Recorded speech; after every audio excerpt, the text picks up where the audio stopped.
time before the remnant of Israel wakes up and we rise. We come from a bloodline of priests sold into captivity. Father, break these chains off me. Make me free. In time ambition. 2024 AD. Live from the belly of the beast. Babylon. Should we stay? Should we flee? In time's ambition.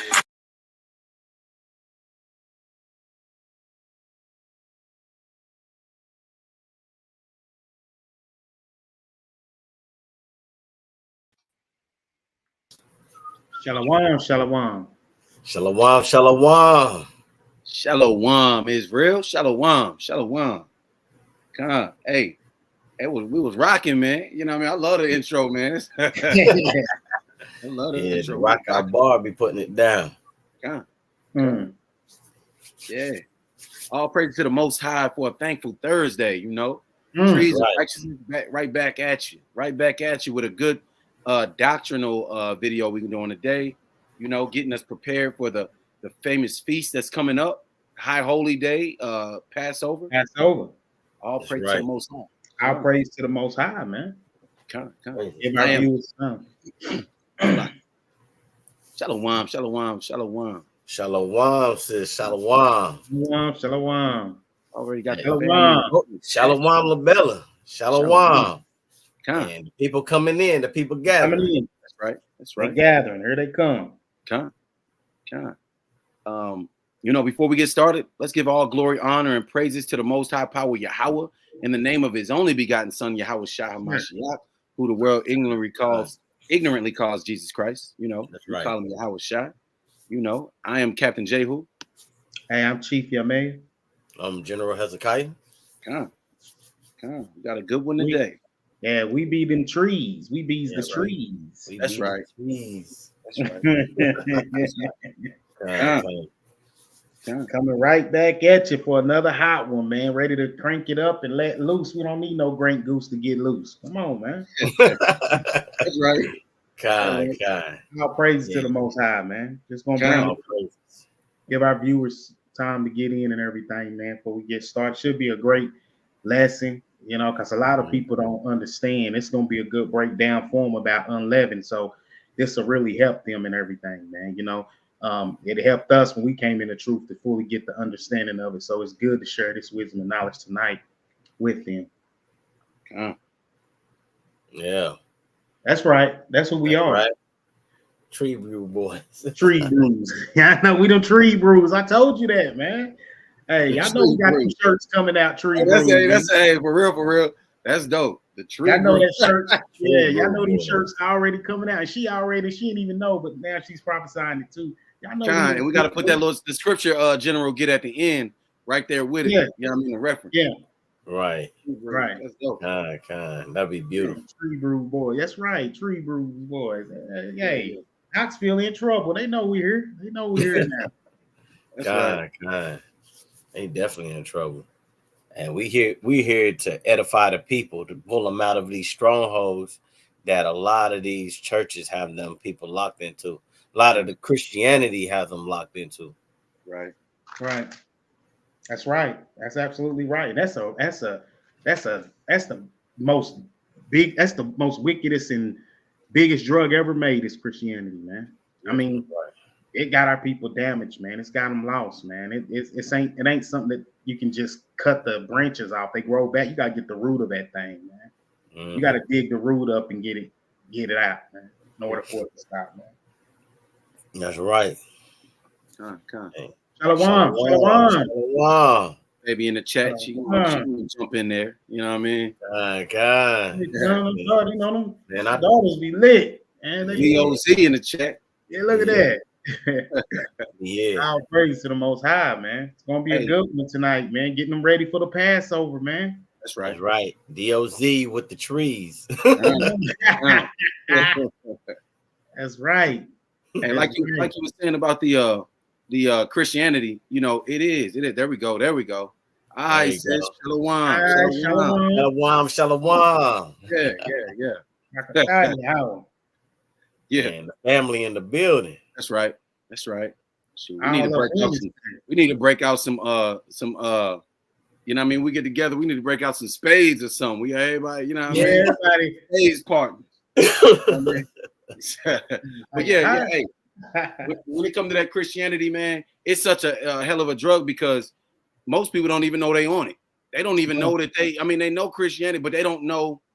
They don't realize that they under that spell. You know what I mean? And that's the hardest thing to break is you know, that doctrine. It's like telling them, you know, you've been going by this name for 40 years. You thought your name was Greg. You know what I mean? But really, your name is you know what I mean, Judah or whatever. Israel. Yeah. You know, you're trying to break that down. No, my name is Greg. No, your real name is this, man. You know, right?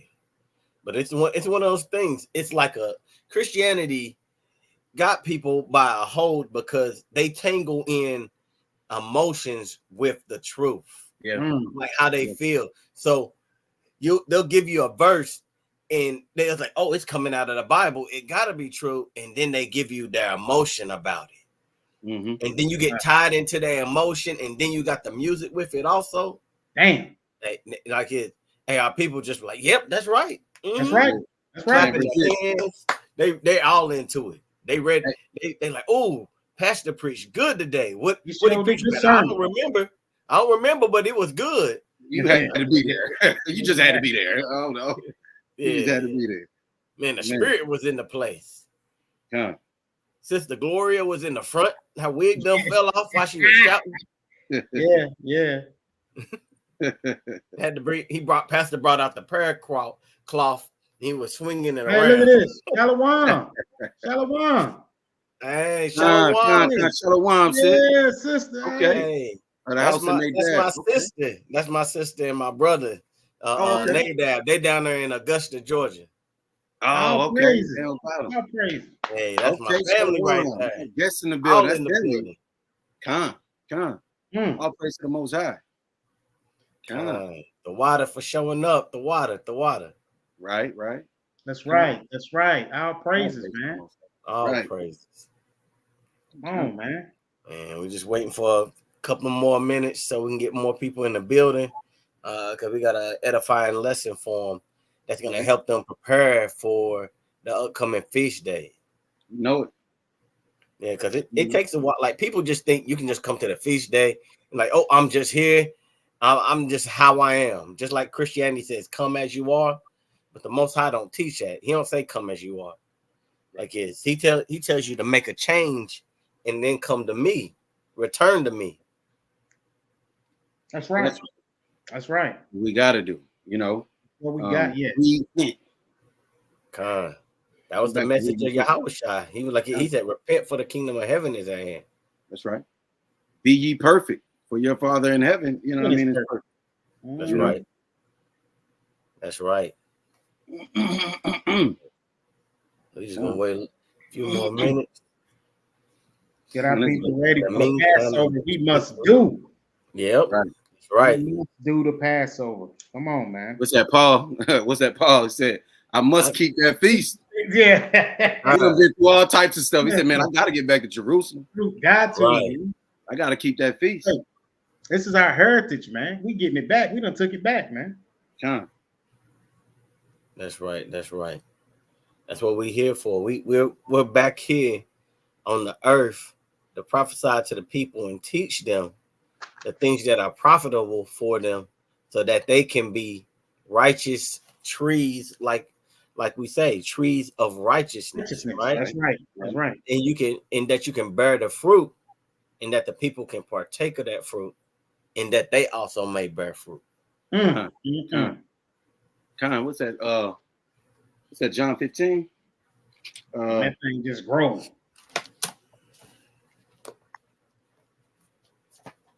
Let's get there.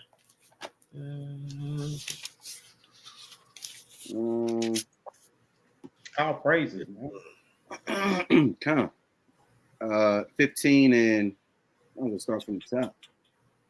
I'll start from the top. Right. John chapter 15, verse number 1. It says, I am the true vine, and my Father is the husbandman. Every branch in me that beareth not fruit, he taketh away. And every branch that beareth fruit, he purgeth, that it may bring forth more fruit. That's right. Now you are clean through the word which I have spoken unto you. Abide in me, and I in you, as the branch cannot bear fruit of itself, except it abide in the vine. No more can you, except you abide in me. You know, but it's going into that he was talking about. You know what I mean? To bear more fruit, he purging it. You know what I mean? So it bear more fruit. You know, don't just like you said, don't just come as you are and stay. Nah, we got to get cleaned up. We got to get right so we can branch out, so we can bear more fruit. You know, that's right. That's right. Kind. A good precept. Good precept. Let me get one more. Let me get because I just go in. 16. Go in. It's John 15:16. It says, "You have not chosen me, but I have chosen you, and ordained you, that you should go and bring forth fruit, and that your fruit should remain, that whatsoever you shall ask of the Father in my name, he may give it you." Yeah. That's beautiful. Hey, the Father sets everything up. That's right. He makes everything that happen. And that's a beautiful thing. Yeah. Beautiful. I like that scripture too, because it tells you that, you know, some people say, man, I decided to follow Christ. I decided, but Christ said, you ain't chose me. I chose you. You know what I mean? You ain't decided to do it. You know what I mean? I'm the one that woke you. I'm the one that told you this and that. You'd rather be going out there to the strip club and, you know what I mean? All that other stuff, you know? Right. Yeah, hey, let me throw one out there too on that Jeremiah 11:16, guy. Want me to read it for you? Yeah. Shalom, daughter, sir. Shalom. Shalom, daughter, Sarah. Go right on that, what you was talking about. On that. It's the book of Jeremiah. This is the book of Jeremiah, chapter 11, verse number 16. The Lord hath called your name a green olive tree, fair and of goodly fruit. With the noise of a great tumult, he hath kindled fire upon it, and the branches of it are broken. Look at that, man. Olive fruit, man. All praises. You an olive tree, man. That's why we all know we call them trees of righteousness, man, right? Man, that's a beautiful thing. Bear that good fruit, man. Bear that good fruit, because like you brought out earlier, if you don't bear no good fruit, it's to be cut down and cast into eternal fire, man. That's right. So make sure you bear that good fruit. All praises to the Most High for that, man. That's right. Hey, let me add in on that, just in case the people don't understand. Because what happens when you got a branch and it's not bearing fruit, you have to take it off because it's just taking up resources. Like it's taking away for the rest of the body just to try to sit there and do nothing. So what you got to do, you cut it off so that all the rest of the fruit, all the rest of the branches that are bearing fruit can get that nutrients that it was wasting with just trying to keep that one branch. Right. That's why sometimes it's best like to know how to, like when they say know when to cut your losses. That's one of the things. That's one of them. You gotta know when to cut your losses. If it ain't if the branch isn't bearing fruit, and you got to get rid of it. Got to cut it off. Get rid of it. Yeah, that's one of the precepts I was going to get to. Matter of fact, you know, we'll get into it. We'll get into it. Okay. All right. It's been a few minutes. We got some people in the building. Got them y'all ready to get into this? Absolutely. Yeah, let's roll with it. All right. Con. So tonight's lesson is talking about removing the leaven, not only spiritually, but physically, because we got a feast day coming up. And during the Feast of Unleavened Bread, Passover and the Feast of Unleavened Bread, what we have to do, we got to make sure that there's no leaven in our houses. Let's get Exodus 12 and 15. Somebody get that for me. I got you. It's the book of Exodus, chapter number 12 and verse number, you said 15? Come. Exodus 12 and 15. 7 days shall you eat unleavened bread. Even the first day you shall put away leaven out of your houses. Right. Remember that. Go ahead. For whosoever eateth leavened bread from the first day until the seventh day, that soul shall be cut off from Israel. And listen to that. You're going to be cut off from your people if you don't remove the leaven from your house. Wow. So that's just showing you that's a serious offense. The Most High takes that very serious. Like it's because a lot of people, they don't understand what leaven is, right? So what I want to do is just give you a little bit of education. If you don't already know what leaven is like yeast, right? So back in the day, what they would do, they would take the grains out to mill, and they would grind it all the way down. And what they would do, they would get the water, you get your meal, and whatever you would do, you would mix it together, and you would actually have to let it sit out open for a while so that it could get that good bacteria needed so that it could expand. And what you would do, you would use that to make the bread. And if anybody's ever made bread, you know it takes a while for it. You got to let it sit there. You might let it sit there for an hour and a half, 2 hours until it sits there and it starts to ferment and it makes its way all the way through, because you got to mix it all the way in and make sure it's all through the dough so that the bread rises properly. Right. Oh, go ahead. Is that that's sort of like the same method of how they make beer too, right? Don't they? Beer? Yeah, they add in some yeast. They let it sit for a long time, and then they put the hops and whatever with it. And they let it ferment. Yeah. Okay. Salakia. Go ahead, King. My bad. Nah, you good. You good, Cap. Yeah, it's just like that. So it takes a little while for it to rise. So I'm not gonna give too much away because we're gonna have a lesson on that. So what I say is that it would take a while for it to rise, and that's why the children of Israel were having unleavened bread, because they had to get moving. Because the Most High was getting ready to do a work, and he said, "Hey, you need to leave. Hey, shalom, shalom, shalom, shalom." Hey, that's God. My brother, DTA Twine. Okay, shalom, God. My brother. Shalom, King. Kind. So what happens is that it takes a while for it to do that, and the Most High said, "We got to get moving." There's some other tenets that go on to what he was going on to, but they didn't have time to let the leaven sit around. Because what you would do, you make the bread, you let it sit for a while, you build it up, and what you would do, you would take a little bit of leaven out of it, and you would put it aside. So when the next time you want to make bread, you wouldn't have to let it sit outside or sit out long enough to pull in the good bacteria so that it can become actual leaven. So that's what that like little bit of leaven says. Like when they say a little bit of leaven, leaven's the whole lump. Me and Kat was talking about that the other day. That's where that comes from. Like, because it's referring to actual bread and using it as an analogy to how everything's gonna do. Like you put a little bit of that leaven into the meal, and then it's gonna get throughout the whole thing. You can even see Yahushua talk about this in Matthew 13 and 33. Can somebody pull that real quick? Come. It's like it. It's the book of Matthew, chapter number 13 and verse number, you say 35? 33. 33. Verse number 33. And another parable spake he unto them. The kingdom of heaven is like unto leaven, which a woman took and hid in 3 measures of meal, till the whole was leavened. See, that's just giving you, he understood what leaven did as well. So she put it in there until the whole thing was all leavened through it. So that just gives you understanding. That's how it worked in the ancient days. You put a little bit of leaven and leaven the whole thing. Okay. So you have a little context of what's going on there. Okay. So also what I want to do is bring out what actual leaven is other than that, because I like to prove all things when I'm saying things. So I'm going to pull up a resource real quick. We're going to go to see what the etymology of the word leavening means.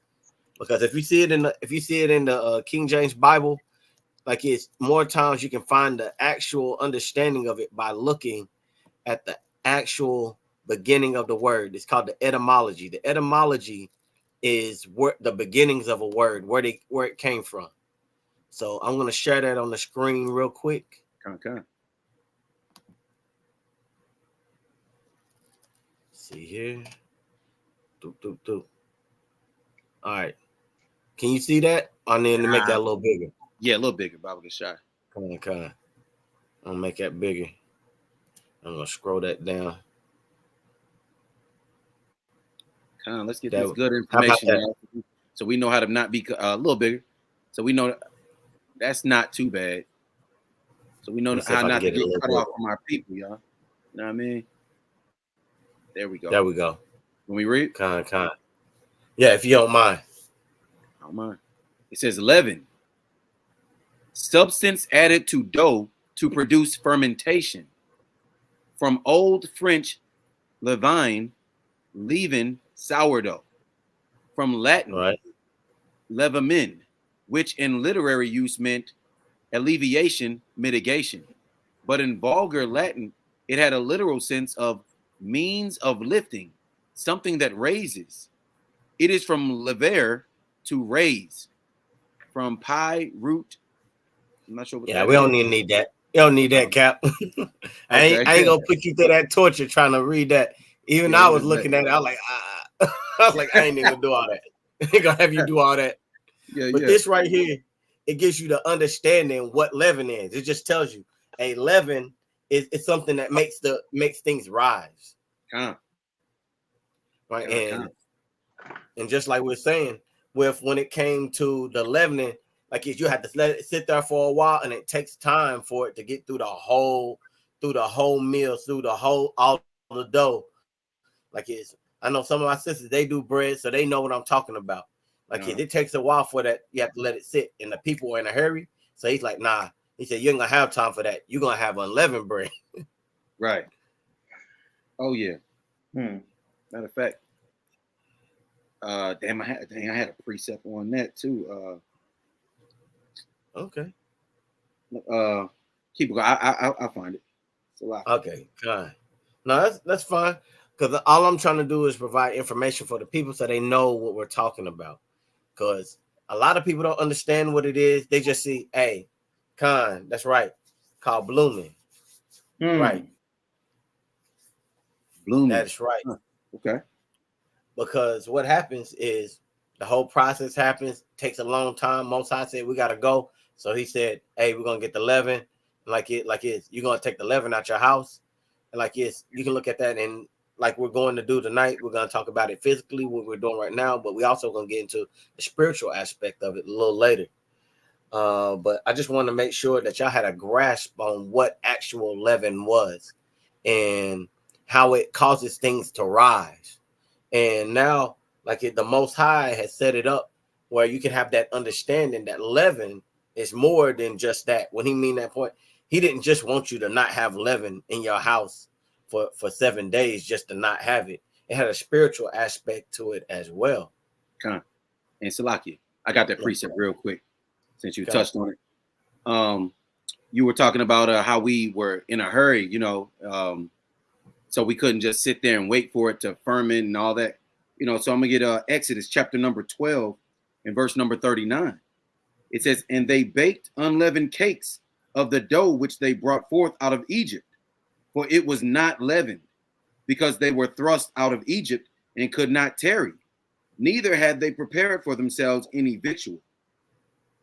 So the Most High took that, since we was in a hurry, we didn't have enough time to fully, do what we had to do. The Most High took that and used it and said, okay, this is an ordinance from now on. You know what I mean? You're gonna do this from now on, and that's a part of our heritage now. All praise to the Most High. All praise to the Most High. All praises. The water for bringing that out, Cap. Like to give the people information, and we like to give them, make sure they have a thorough understanding of what we're bringing out. So the water. And along with that, so that we can make sure that we get leaven out, what I want to do is I want to provide a resource so during that time period what things have leaven and what things you can't really mess with during that time period. So what I'm going to do, I'm going to drop this in the chat for everybody. It talks about actual kosher foods that you can have for Passover. So let me... Something very important for our cooks, for our chefs. Very important.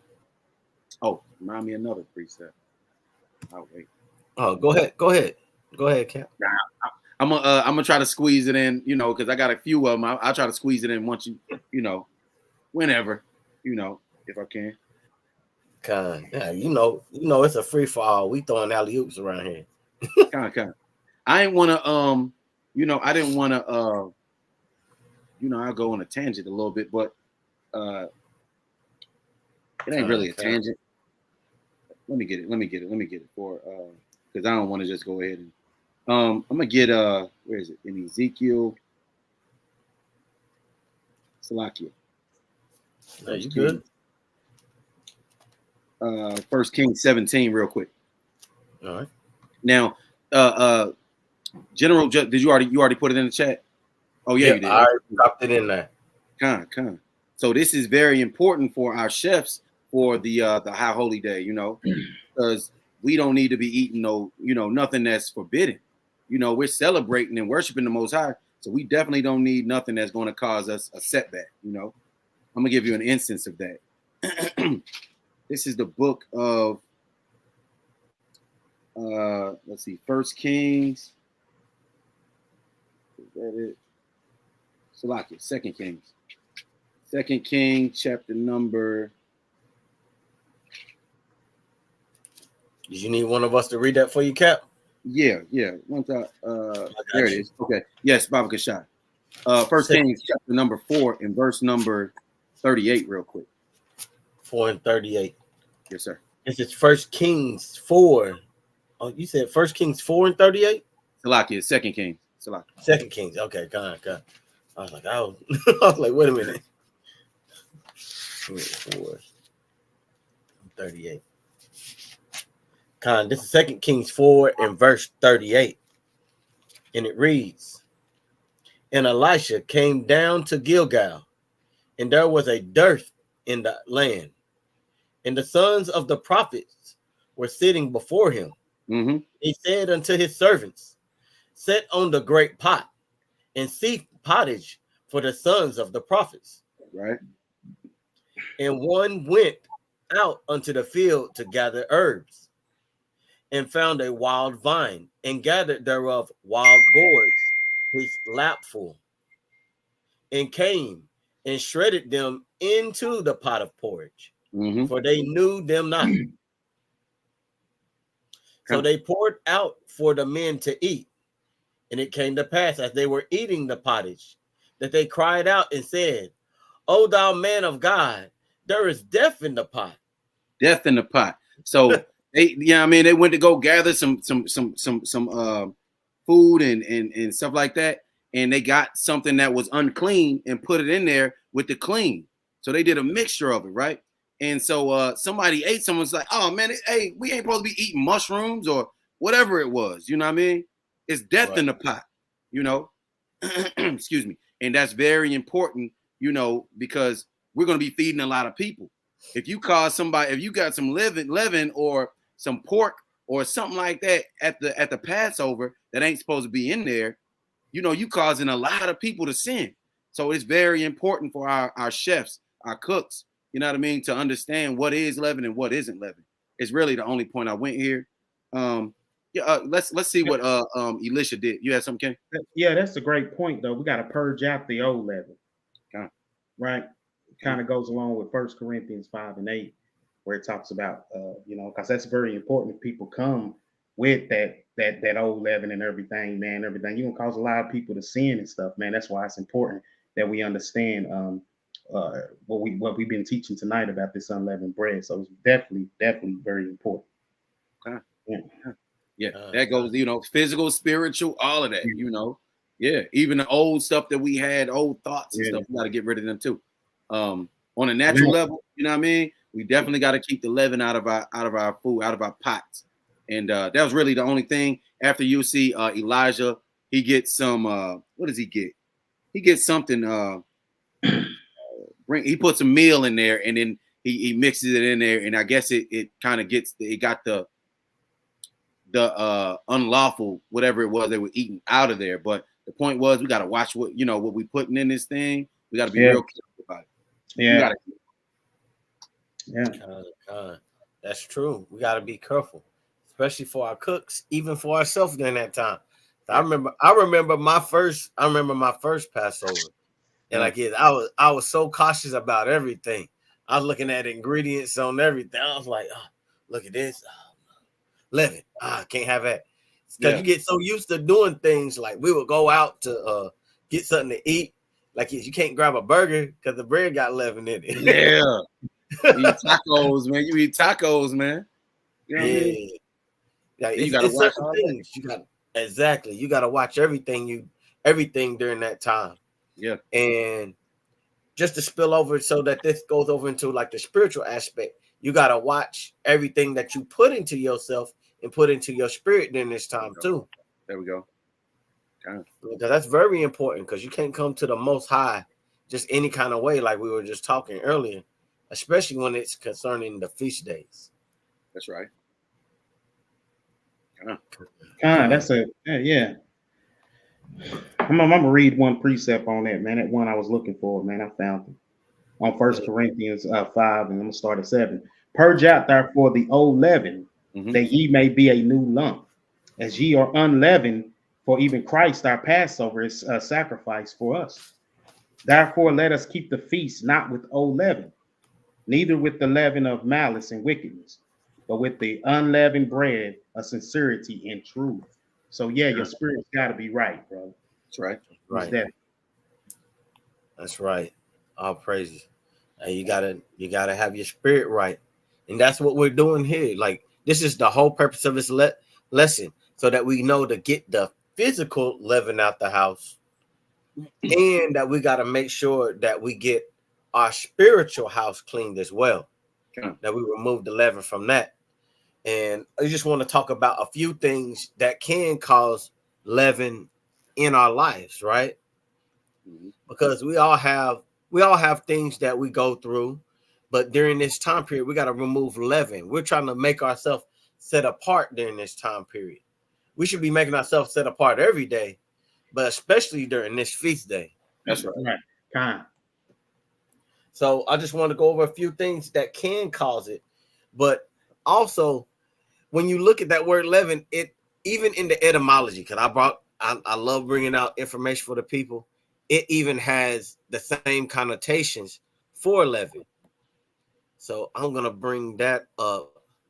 And it's so funny how when I was researching this, that it actually said like what I was thinking.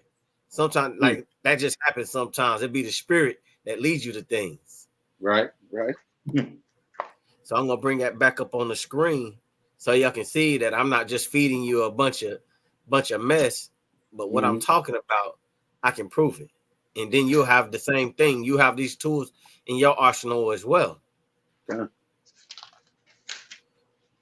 So this is leaven as the verb, where we talked about the physical thing. Now we're talking about leaven as like an action, like something that can be done. Like you can cause it, right? Can you read that for me, Cap? It says leaven, excite fermentation. To excite fermentation. It says jump to the figurative sense. Figurative sense. Work upon by invisible or powerful influence. Look at that. It says work upon by invisible or powerful influence. Nice. Things that aren't physical, but things that have an influence over you. Right. Okay. And I was like, man, I gotta bring this out so I can show the people. That's a good one. That's good. Because people think when you look at the Bible, you just interpreting things and you going off of your own understanding. But the words have definitions and meaning in the way that they're used. So when it says a little leaven of the whole lump, it makes like a little bit of this thing is gonna spread throughout the rest of it. It's going to influence more or excite more, excite that fermentation. It's going to ignite this flame. That's That's kind. And the people and us as the children of the Most High, we've got to be aware of these things. So we really have to examine ourselves during this time period so that we can remove the leaven from out our spirit. Yeah. So I want you to take some time and really think about this as we're leading up to Passover. What things that you struggle with that could cause this, that could be a powerful influence to lead your spirit from being clean or from your spirit being set apart. Right. I just want to put a few things together. So, because I know brothers and sisters have different things they struggle with, but I know some things are common. You know, some things are common to men. There's no temptation that's common to men, to be honest. Or that's in James, right? Yeah. Let me see if I can pull that real quick. That just came to my head. I didn't even have it in my lesson. And the spirit just leads you, right? Right. Dang, where is that at? I know it's in James. Let me see. Nah, it's like well, maybe hold on.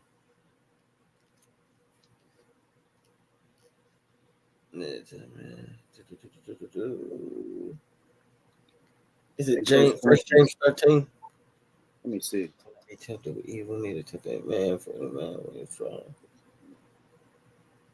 Let me see. I'm gonna have to look that one up. I might have to come back to that. Might have to come back.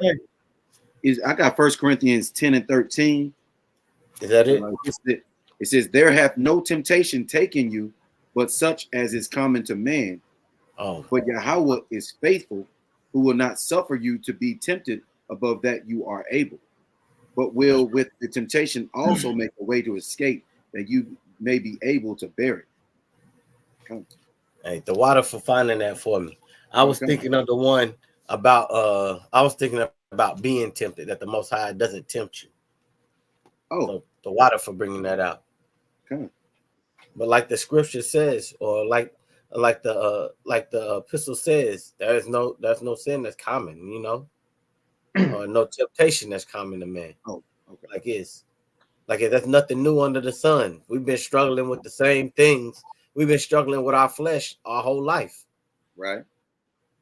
And some of those things that I know that a lot of people struggle with is like social media, playing in their phone, getting lost in their phone, where you just down there, you scrolling, you on TikTok, you watch one video, next thing you know, 30 minutes gone. Then you scrolling again, another hour gone. Right? Man, I get caught up in that, you know what I mean? And I don't even have much social media. I was telling the brothers, I got the little Twitter app, mainly for sports. And you can, it ain't just sports on there. You get caught up in all types of stuff. The news, just silly, stupid stuff. I know a lot of people struggle with TikTok, most of the society, man. That is the biggest influence on the world today is your phone and social media and, the culture, That's the biggest influence. So that's a huge one. That's a huge leavening agent right there. So, right. Jenner, you was gonna read that one in James 1 and 13. That's the one you was looking for, right? Oh, Cap got the one I was looking for. That was common to man. He got it for me. All right, because the problem with that is that people look at social media and then they tend to weigh the things that are going on social media against themselves. Yeah. And it causes them to envy the life that these other people are leading. Right. In the Most High, he's put you in a certain position for your own good. Okay. Because sometimes if you get too much of something, you become spoiled. Like if you think, hey, you can't tell me nothing. I don't need to pray to the Most High for nothing. Right. I don't even need to talk to him no more. He gave me everything I wanted. And that's sad. What's that scripture? Yes. Pray. Don't give me too much that I may steal, or give me just enough that I won't. Yep. Man, what is that? I forgot how it goes. I know what you're talking about. That is. Do I have that? Give me that which is sufficient for me, right? That's in Proverbs. Yeah, Proverbs. Yeah. Hmm. I want to say it was like Proverbs 25. It's No, 30 and 9. 30 and 9. Yes, 30 and 8. It says you can start at 8. Yeah. It's the book of Proverbs, chapter number 30 and verse number 8. It says, "Remove far from me vanity and lies. Give me neither poverty nor riches. Feed me with food convenient for me." That's right. "Lest I be full and deny you, and say, who is the Lord? Or lest I be poor and steal and take the name of the Most High in vain." That's right. Yeah. That's water, sis. Look, sis in the chat. The water for the layup right there.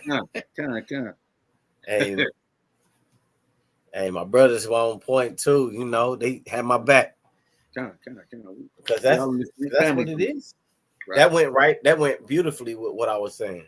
Because we become envious of our oppressors. We are envious of the wicked. Oh yeah. But we know what the Most High says about that. Let's go to Psalms 9. I want to say it's Psalms 91. Psalms number 91. Not 90 and 1. Not 90 and 1. Not Psalms 90 and 1. That's not what I want. It's 70. I want Psalm 73 and 1. 73. It's the book of Psalms, chapter number 73. You said Psalms? Yeah, Psalms, Psalm right? 73. Correct. 73. This is the book of Psalm, chapter number 73, verse number 1. "Truly the Most High is good to Israel, even to such as are of a clean heart." See, while we're envying our oppressor, the Most High said, the Most High put it on David's heart to bring this out. David's up here singing. Actually, this is a song of Asaph. So Asaph is actually prophesying out here, telling you that our God is truly good to Israel. Right. You can continue. Okay. It says, "But as for me, my feet were almost gone. My steps had well nigh slipped. For I was envious at the foolish, when I saw the prosperity of the wicked. For there are no bands in their death, but their strength is firm." Hey, we'll stop right there real quick. Okay, so David said, "Hey, I was lucky." He said, "As for me, I saw what was going on with the wicked and how they were prospered. I almost slipped into that." Right. He said, man, I see how good they got it over there, man. Maybe I can live like them. They got to be doing something right. I was just on this just yesterday. I was on this. This is a good precept. Yeah, because it really is like, because we really think, we forget that the Most High is good to us. Right. He wakes us up every day. He provides those things that are sufficient for us, just like Cap read. Yes, but we'll look on social media, see people taking trips to Dubai, trips around the world. They got new cars, fancy things, new clothes. They got the new Jordans that just dropped, even though they just a different color of the same shoe. Right. But we'll be envious of that. We're like, man, if I was only doing good, I could have that too. But you forget the little blessings that you have every day. That he woke you up. You have ability to be here. You're actually the chosen seed of Israel. Like, man, that's the biggest blessing. You could go through anything, but you know that you're gonna be blessed in the end. That's right. But we forget that because we become envious of our oppression. And didn't the Most High say he was gonna make us what did he say? He was gonna move us to jealousy by a people that's not even a people. You know what I mean? Right. That's just Israel, and we always looking over the other yard and thinking the grass is greener. You know what I mean? So like you said, that's leaven. you know, just being envious of someone else or something else, you know. That's a good one. That's a good precept right there. James 4:4, it says, ye adulterers and adulteresses, know ye not that friendship of the world is enmity with God? Right. Whosoever therefore will be a friend of the world is the enemy of God. That's right. That's right. That's right. Hey, we can't be holding on to things like that. Oh, hey, that's right, Bronski. That's right. We can't be envious of worldly possessions. Right. Our treasure should be stored in heaven, right? That's right. That's right. Not to say you can't do good while you're on the earth, because that's a blessing in itself. The Most High said you keep Him commandments, you know, He'll bless you, right? Mm-hmm. So it's nothing wrong with having things, but to be envious of things like that. Again, I was gonna bring this out a little later, but if you think about it, when you got the 10 Commandments, you got Exodus 20 and 17. It talks about being covetous over things. Right. That's being envious. Mm-hmm. Lust of the world, man. You know, a lot of times leading into sin. Yeah, it leads into sin. I'm going to read that one too, right? Because that leads right into what you're saying, what you're talking about in James 1:15, when it says, then when lust have conceived, it bringeth forth sin, right? And sin, when it is finished, bringeth forth death. So the things that we see on TV, houses, cars, fame, women, jewelry, all these things, man, as soon as you lust, you conceive these things, man. You're willing to do anything for it. Like I learned something from a brother, man, said that most of these rappers and stuff, man, have a contract that they sign called death clause, and they know about it. Like once they sign it, they understand that they signing away their life and everything to get the things that they dream of. You know, that's houses, cars. In order for that to happen, and even when they get killed and they die, the company still gets paid. They still get paid out for them, man, even though they know what they signing at the time. But because of the lust of it, they willing to sign their life away, man, and say, yeah, man, I want all the finer things of the world, man. That's right. That's get rich or die trying, literally. Right. Hey, that's a good point you brought out there, Chief. Because I remember when Michael Jackson himself, because what it is that they don't have ownership of their masters. Nope. So they can, like, it's the company will keep making money off of that over and over and over and over way after you're dead. But like if you don't move in wisdom, hey, and I'm just chasing the bag, I'm living for today. Like you only live once. Hey, that's how you get trapped. That's how you get trapped. Then even if you do, let's say you get it to where you know what I mean, you own your stuff or whatever. If they can get you connected with one of them dogs, your money gonna go back to them anyway. You know what I mean? Yeah, that's right. Not win, it's losing. You don't win either, man. Right. Look, sis got one of the precepts I'm gonna pull out a little later. That's right. For all that is this is 1 John 2:16. For all that is in the world, the lust of the flesh and the lust of the eyes and the pride of life, it is not of the Father, but is of the world. That's right. That's right. Leaven. We still on the same subject. Leaven. Hey, that's what it is. Did you want me to? Did you want to get some more on that 73 song? Actually, let's jump to like the conclusion of it. Jump to 7 and 26. 73 and 26. My bad. Oh, verse number 20. Okay. Come. This is the book of Psalm, chapter 73, verse number 26. My flesh and my heart faileth, but the Most High is the strength of my heart and my portion forever. For lo, they that are far from you shall perish. That's right. You have destroyed all them that go a-whoring from you. But it is good for me to draw near to the Most High. I have put my trust in the Lord Yahweh, that I may declare all your works. That's right. Asaph was telling you right there, all this other stuff was going on, right? But he told you, he said, my flesh faileth, and my heart, which is we know is the mind, it faileth also. So, like his flesh was getting to him, his fleshly wants, and then the things that he could imagine were coming up. He said that those things had failed, but the Most High was his strength during that time. He didn't lean onto himself to hold himself up. He went to the Most High, and he was his strength. And it says, and he is he's my portion forever. That was beautiful. He was telling you that he said, even though I was doing bad, like the Most High held me up. The Most High, he's my strength. He's the one that got me through it. I didn't do it on my own. All praise to the Most High. And then you gotta give him that glory too. That's right. Then he told you, he said, for lo, they that are far off shall perish. So the people that are far off from the Most High, they're gonna get their just judgment. But do you want to be a part of that? They don't have no hope. Right. I got a precept on it. I'm gonna get Proverbs 3:31 by Kashai. It says, envy you not the oppressor, and choose none of his ways. For the froward is abomination to the Lord, but his secret is with the righteous.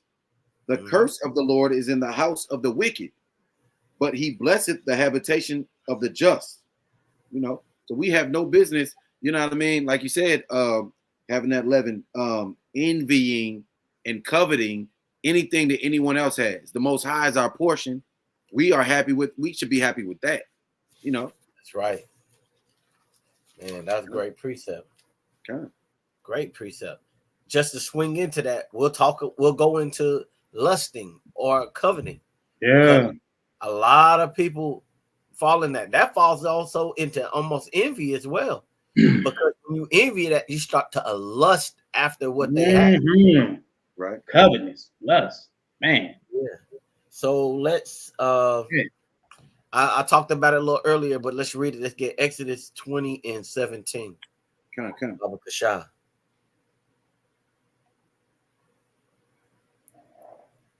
This is the book of Exodus, chapter number 20, verse number 17. You shall not covet your neighbor's house. You shall not covet your neighbor's wife, nor his manservant, nor his maidservant, nor his ox, nor his ass, nor anything that is your neighbor's. That's right. That's in the law. So that's leaven. That's leaven. That's something that you ain't supposed to have in your. That's something you ain't supposed to hold in your temple. You ain't supposed to have that. Right. Yahushua talked about that in Matthew. Where is that at? He talked about that when he was telling. He said, if you look upon a woman, you lust upon a woman, you've already committed adultery in your heart. What's that? 5:28, Matthew? Yeah, I think I got that one. That's one of my precepts. Cutting. Let me see. This is the book of Matthew, chapter number 5, and verse number. I started 27. It says, you have heard that it was said by them of old time, you shall not commit adultery. But I say unto you, that whosoever looketh on a woman to lust after her hath committed adultery with her already in his heart. And if your right eye offend you, pluck it out and cast it from you. For it is profitable for that one of your members should perish, and not that your whole body should be cast into hell. Hey, that's beautiful. Think about that. That one member. Hey, that's that little bit of leaven. Right. It'd be better that you get a little bit of that leaven out before it leavened the whole lump. And that's going back to what you were saying about the tree. If it's not bearing the fruit, you know what I mean? He take that branch off. If it's, prohibiting the other, that's the same thing. If your right eye is offending you, cut it out so that your whole body don't, it don't leaven the whole body, mess up the whole body, and your whole body be cast in hell. So that's right on point. And what's so funny is that's like, think of it like a cancer, because if you leave cancer undealt with, if you just let it fester, it's gonna kill you. That's right. That's it. That's the same thing. If it costs me my eye to save my whole life, I'm getting rid of my eye. Hey, if it costs me man, I gotta put down the social media. Hey, that's hurting my life. I gotta put it down so that I can live and be happy, keep these commandments, and please the Most High. Hey, that's a sacrifice I gotta be willing to take. Yeah. Right on to what you was saying earlier. About the being fruitful and about the lust of the world. Man, I got a precept that I throw in there that go right along with both of them, that answer both of them. I'm going to read Mark 4:19. In the cares of this world, in the deceitfulness of riches, in the lust of other things entering in will choke the word, and it bringeth forth unfruitful. Right? All these things that choke the word out of you, man. Right? That's right. We got to make sure that we understand, man. Great lesson that's been taught on tonight by being with this unleavened. These are the very things that will separate you and keep you from bearing great fruit. This will keep you from that, man. Right? That's right. God. I got a precept as well. Since we in Matthew, yeah. Let me see. I'm gonna get Matthew Babakashai. Where'd it go? Okay. Need? Matthew 16:6. Babakashai. I got you. This is Matthew 16 and verse 6. And Simon Peter answered and said, Thou art the Christ, the Son of the living God. And Yahushua answered and said unto him, Hold on, yeah, Matthew. You in Matthew? Yeah, Matthew 16 and 16. 16:6. Oh, Salakia. I thought you said 16 and 16. No sweat. I was like, man, I must have wrote it down wrong. You're like, what he reading? Con. Hey, I was gonna bring this out later. Hey, you right in line with me. Oh, this one, okay, man. See, nah, you good. Hey, we just here for the edification of the people. The lesson can go however, you know. Okay. This is Matthew 16 and 6. Then Yahushua said unto them, Take heed and beware of the leaven of the Pharisees and of the Sadducees. Mm-hmm.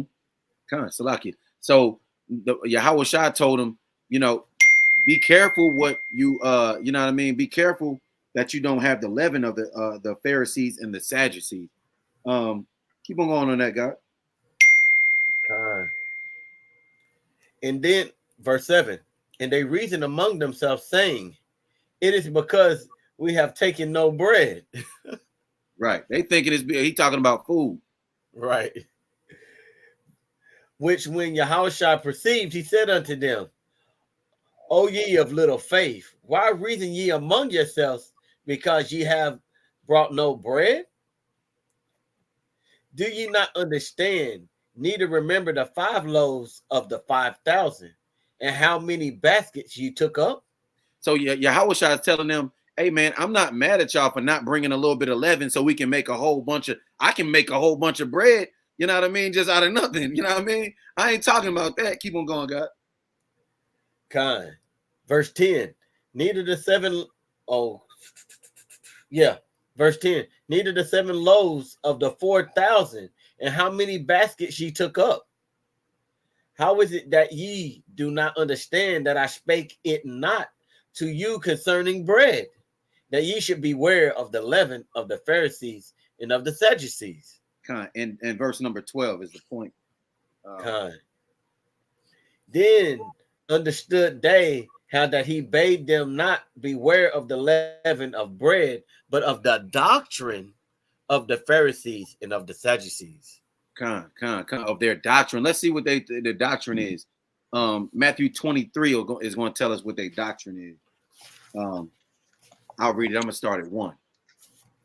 It says, Then spake Yahushua to the multitude and to his disciples, saying, The scribes and Pharisees sit in Moses' seat. All therefore whatsoever they bid you, observe. That observe and do. So Yahushua said, the scribes and the Pharisees, whatever they tell you, listen to it, understand it, meditate on it, do it. You know what I mean? Basically, he said, just do it. What they tell you to do it. Right? He said, but do not you after their works, for they say and do not. You know what I mean? Right. He said, they say and do not, for they bind heavy burdens and grievous to be borne, and lay them on men's shoulders, but they themselves will not move them with one of their fingers. You know, but all their works they do for to be seen of men, that they make broad their phylacteries and enlarge the borders of their garments. So in a nutshell, Yahushua is telling them, you know, don't be like the Pharisees. They're hypocrites. Don't be a hypocrite. Don't be on these corners at camp, you know what I mean, telling somebody not to do something that you're currently doing. You know what I mean? Right. Don't be a hypocrite. So hypocrisy is leaven. He compared that, you know, what he was saying in, what was that, Matthew, where we start at? 16? He's 16. Basically telling them, don't be a hypocrite like the Pharisees. That's all he's saying. Yeah. Don't be a hypocrite. Yeah, that's the leaven. That's a type of leaven. Listen. Yeah. Listen to what they teaching, but don't do what they do. Yeah, don't do what they do. Yeah, but they say it, but they talk about it, but they don't walk it out. They ain't about that life. Nah, that's what he said. That's what, look, let them say it now. They weren't standing on business. Nah, they weren't standing on. Hey, that's how Yahushua pulled their card too. He's like, man, they ain't about that life. You know what I mean? Hey, they some jokers, man. They ain't about that life. That's right. I mean? Hey. That's how it do though. Yeah. It's that leaven, like he said, a little bit of leaven the whole lump, and that's it. That's showing you. They talking about it, but they are hypocrites. They have a little bit of leaven because they tell you to do it, but they don't do it. So they telling this whole multitude, but they ain't doing it themselves. Which is the littlest of things. And if you let them get away with a little bit of that, everybody gonna be doing it.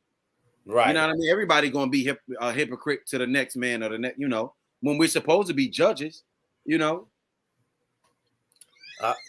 She got one of my, I'm gonna bring that one out. I'm gonna bring that out in just everybody's stealing your precept. I know, right?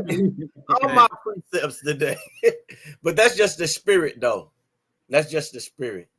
Everybody moving in the spirit for the lesson. And that's beautiful. I'd rather have y'all steal all my precepts and we can talk about it than me sitting here just talking to you. That means that y'all are interacting, that y'all understanding what's going on. Involved. Exactly. Because that's what helps you learn things is when you actually involved. If I'm just sitting there talking to you, like it might not sink in, but when you were like, oh, I have the understanding of what he said, and you can pull a precept that goes with that and it speaks on it, that means you've got the understanding of what's being taught. So that's a beautiful thing. I don't mind y'all bringing out the precepts.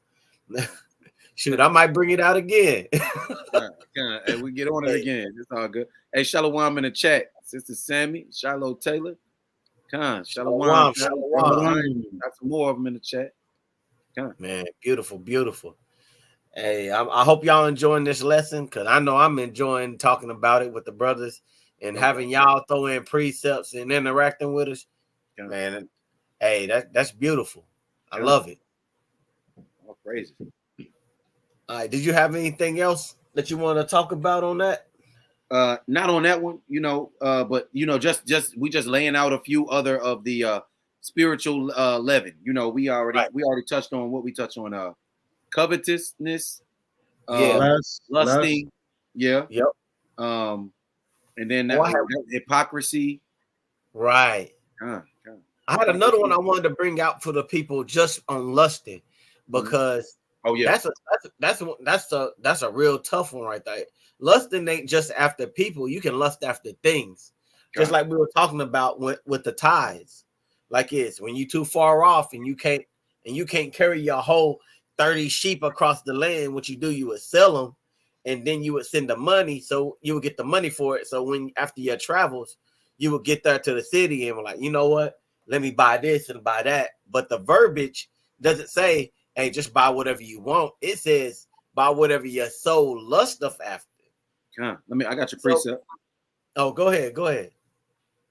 This is the book of Deuteronomy chapter 14, verse number 25.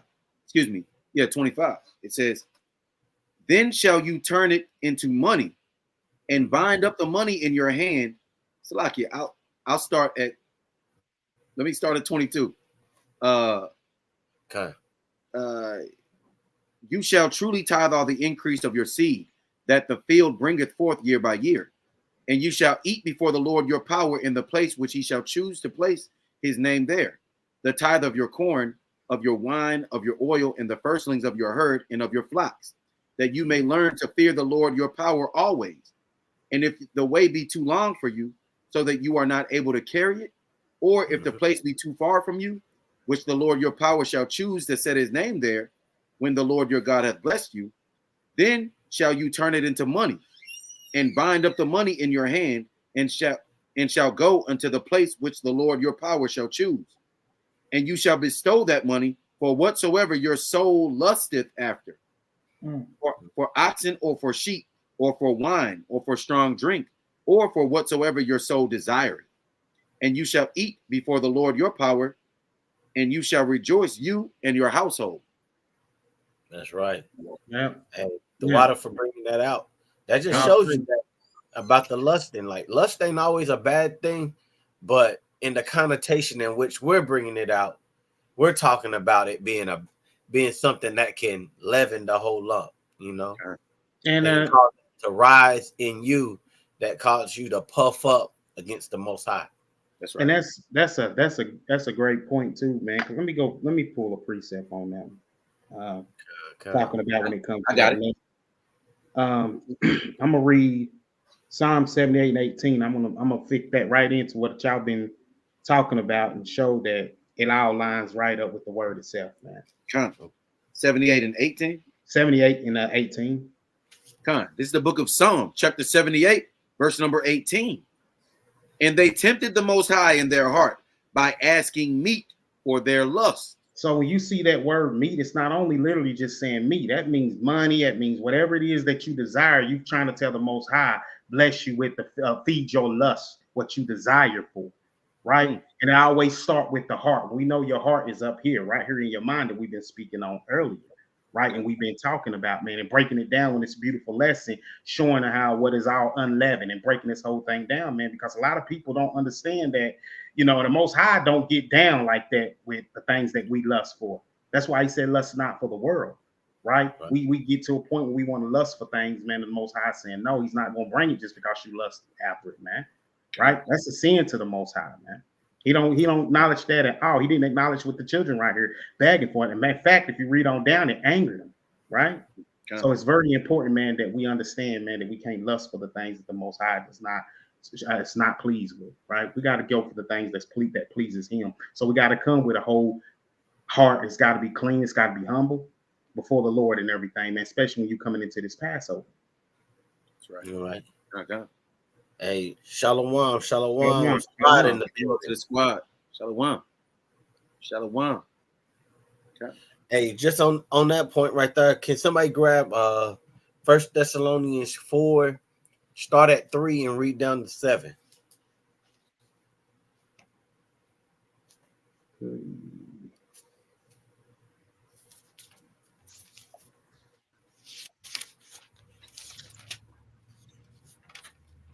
It's the book of 1 Thessalonians chapter 4, verse number 3. For this is the will of the Most High, even your sanctification, that you should abstain from fornication. Yeah. That every one of you should know how to possess his vessel in sanctification and honor. Stop right there.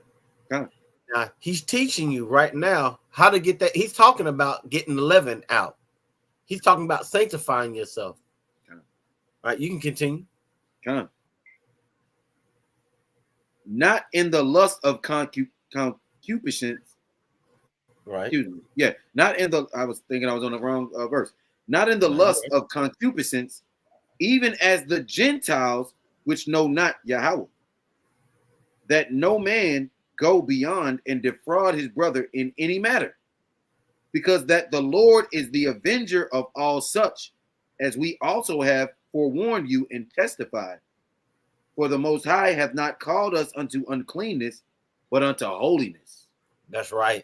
He called us unto holiness. He's telling you right there.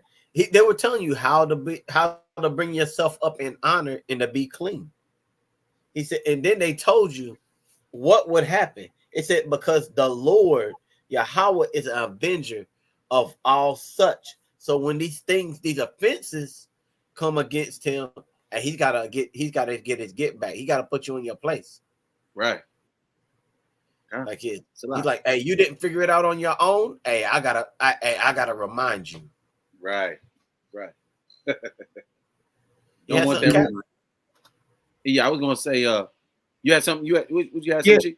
And we're gonna go on down. All right. Can we go on down to 9? Kind of. He therefore that despiseth not man, but the Most High, who hath also given unto us his Holy Spirit. Verse 9. But as touching brotherly love, you need not that I write unto you, for you yourselves are taught of the Most High to love one another. That's big. That's right. That's very big. That's right. Can't do that if you're on that Leaven stuff, man. You gotta, that you gotta make sure, man, your spirit is right with the Most High, man. Gotta check ourselves, man, often. Hey, and Salakia, I was just gonna add in, being circumcised or uncircumcision, being uncircumcised is a type of leaven, because the Most High gave us the circumcision not just because it's a covenant, but also because it's cleanliness. For a man to be uncircumcised, it can create diseases and things of that nature, and the Most High wants us to be clean. We know that in the law it says if a man has an issue and certain things like that, you're going to be put away. You're going to be, you're going to be spending more time outside the camp than in the camp. You can't even keep Passover. That's another thing. It just brings it back all full circle, because that's another thing we need to remind our viewers, that you got to be circumcised to keep the Passover. Yeah, right. Most had me go there for a reason. Yeah, you can't take part of the Passover for males if you are not circumcised. That's in the law. That's right, and that's a part of being, that leaven, getting that leaven out. You know what I mean?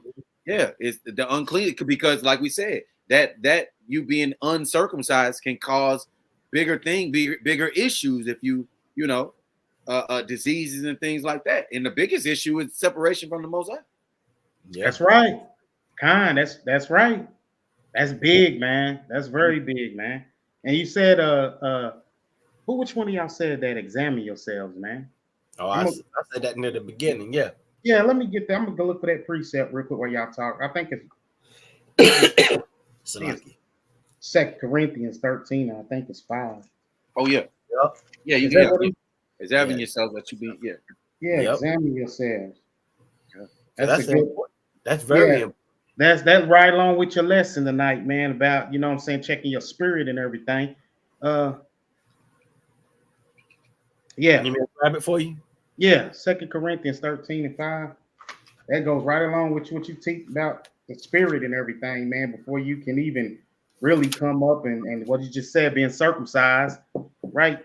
It's all fall right in place with it, man. It's a beautiful point. Yeah, I got it. Y'all expound on it. I got it. Okay. It's the book of 2 Corinthians, chapter number 13, verse number 5. Examine yourselves, whether ye be in the faith. Prove your own selves. Know ye not your own selves, how that Yahushua HaMashiach is in you, except you be reprobates. See that? And I'm gonna read it too. While you just hit that in general, you can expound on it, but I'm reading the CEV too. Watch this. Test yourselves and find out if you really are true to your faith. If you pass the test, you will discover that Christ is living in you. But if Christ isn't living in you, you have failed. That's right. That's right. Because you have to look at yourself. You have to look deep within yourself. Because who knows you better than you? Well, of course, the Most High know you better than you know yourself. But when it comes to examining yourself, nobody knows you better than you. You got to look to see it. When it says examine yourself, whether you be in the faith, it's saying look at yourself and scrutinize yourself. Do you believe what you really talking? Do you believe what you really walking? Just like Cap brought out the other night, like it's that a man will be known by his excessive laughter his garments and his gait, the way he walks. That's how you show. That's how you show who you are. That's right. It's parents. Yeah, absolutely. And also that, but we are responsible for ourselves. You know what I mean? If anything, we can only save our own soul, if that. Right. And you know, the scripture says the righteous are going to scarcely be saved. Damn. You know, then you go to precepts where it says that the enemy is going to he's going to fool even the very elect. You know, we gotta continually examine ourselves. Right. Yeah, we gotta continually examine ourselves. That's right. What does it say? Where it says, it said you gotta get your own salvation with fear and trembling, right? Work out your own salvation. Work out your own salvation. Yeah. Yes, you gotta figure out how to get the leaven out your own life. Chief can't get the leaven out your life. Cap can't get the leaven out your life. General can't get the leaven out your life. You have to. You have to examine yourself and see what you have going on. I can't tell you what's going on with you. I might be able to observe a few things, and I can come to you in brotherly love and be like, "Hey, brother, I see this in you. Hey, I'm just as a brother talking to you. If you need help with that, you know, you need somebody praying, fasting, whatever. I got you. But I can't do that. But all I can do is pray for you, long as it's not a sin unto death. You know." That's right. Hey, you have to work it out yourself. Where is that at? Is it Philippines 2:12? Yeah. It says Philippians 2:12. It says, "Wherefore, my brethren, as you have always obeyed, not as in my presence only, but now much more in my absence, work out your own salvation with fear and trembling." That's right. That's right. That's it. That's all you no can one can do. save you. Hey, you got to examine yourself, man. That's all on you. That's right. Hey, we can't drag you through the gates. Nope. Ain't forced, nope. Man, they got bouncers at the gate. They're gonna be like, your name ain't on the list. Damn. What's that precept in Sirach where it says that it gives the angel gave Ezra, is it Sirach? Maybe it's Ezra, where he told him the journey is like only one man, it's a narrow path, and it's water on one side and it's fire on the other. And it's as if only one man can pass through at a time. But if you make it through there, you know what I mean? It's a glorious city, what any man would ever want. You know what I mean? But you know, so you can't come. In other words, you ain't going hand in hand with nobody anyway. Nope. That's right. Hey, you gotta work it out on your own. That's right. Do it on your own. Man, that's crazy. Like it's crazy to think that people think that they can get off. Like, well, my pastor said this, so you know, I did what my pastor said, or my bishop, or if anybody in your life. If you didn't read the word yourself and you didn't look it up for yourself, it's only your fault. Yeah. It's only your fault. You didn't study to show yourself approved. You just went off of, well, that sounds good, I'm gonna roll with it. We don't need those in Israel. You're gonna end up becoming one of the 2/3 with that mind state. Right. The Most High said the deceived and the deceiver are both his. Right. I found that precept. Oh, go ahead. Come. This is the book of Second Esdras, chapter number 7, and verse number 6. It says, "There is also another thing, a city builded and set upon a broad field, and is full of all good things. The entrance thereof is narrow, and is set in a dangerous place to fall, like as if there were a fire on the right hand, and on the left a deep water, and one only path between them both, even between the fire and the water, so small that there could but one man go there at once. If this city now were given unto a man for an inheritance, if he never shall pass the danger set before it, how shall he receive this inheritance? I said, it is so, Lord. Then he said unto me, even so also is Israel's portion." Right. Come on. So, hey, we got to go through this danger. That's what the Lord said. What is that? Man, Keep on getting we're gonna go through danger. He said, what did he say? That's in what is that? Romans. They said we must through much hardship, we're gonna get the kingdom. Right. Anyway. I think I know what you're talking about. Man, I think it's either Romans or Acts.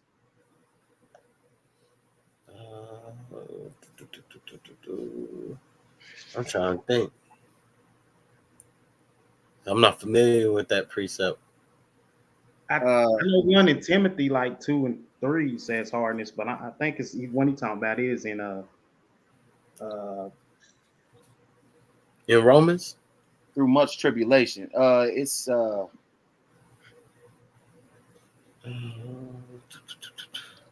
want to say it might be Acts. Let me see.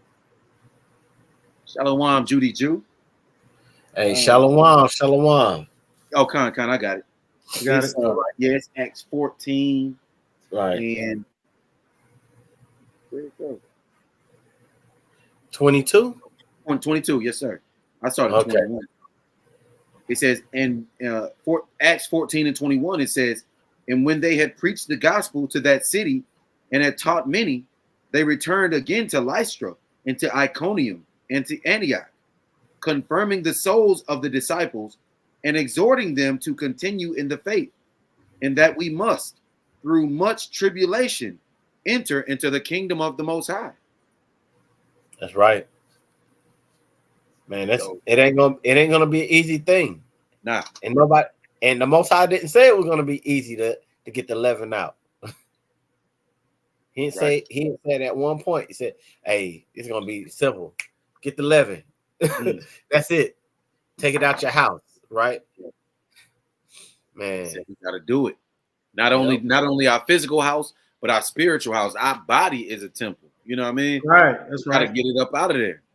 Gotta get it up out of there, especially before we come together in fellowship for this wonderful feast. You know, like Chief was saying, we, like Paul, we must keep that feast.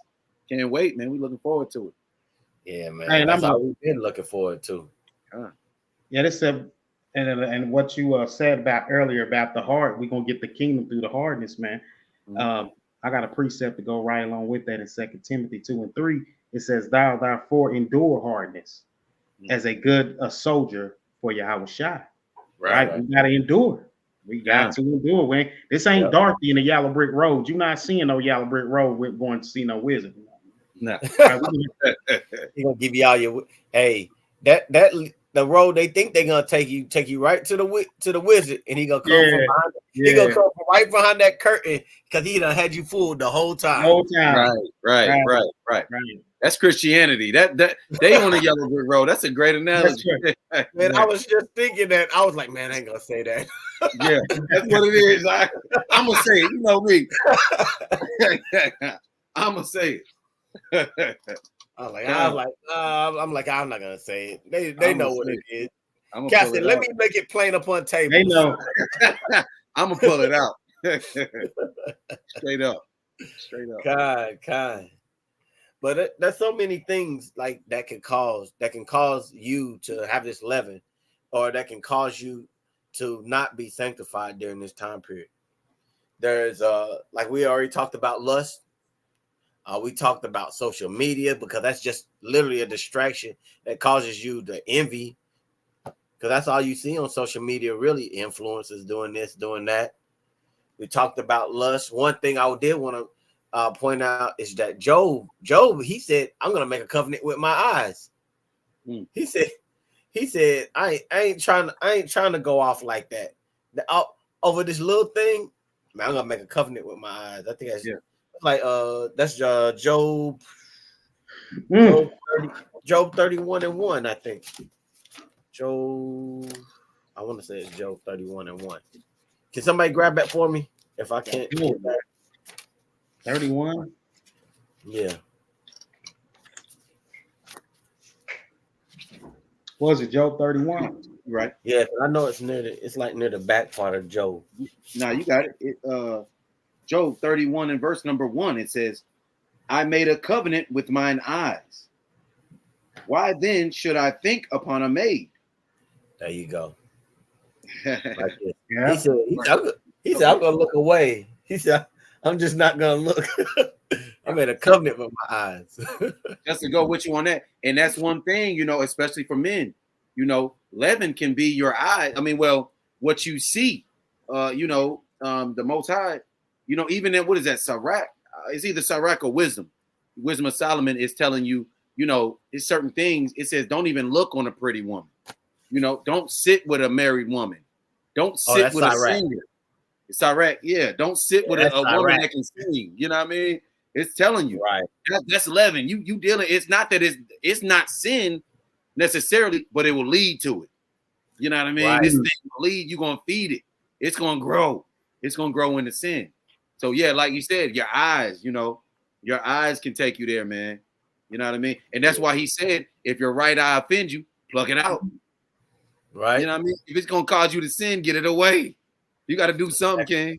Hey, it's better to enter the kingdom with one eye than two. Right, or it'd be thrown in, to be thrown in that.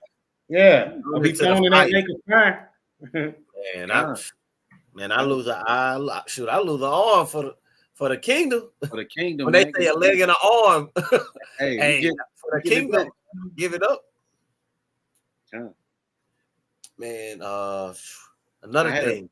Oh, you got enough precept? I'll go after you, Ken. You got it. Nah, go ahead, because it's probably I'm getting ready to switch. I'm about to switch topics. Okay, I was just gonna get and I was just gonna show you just gonna switch topics.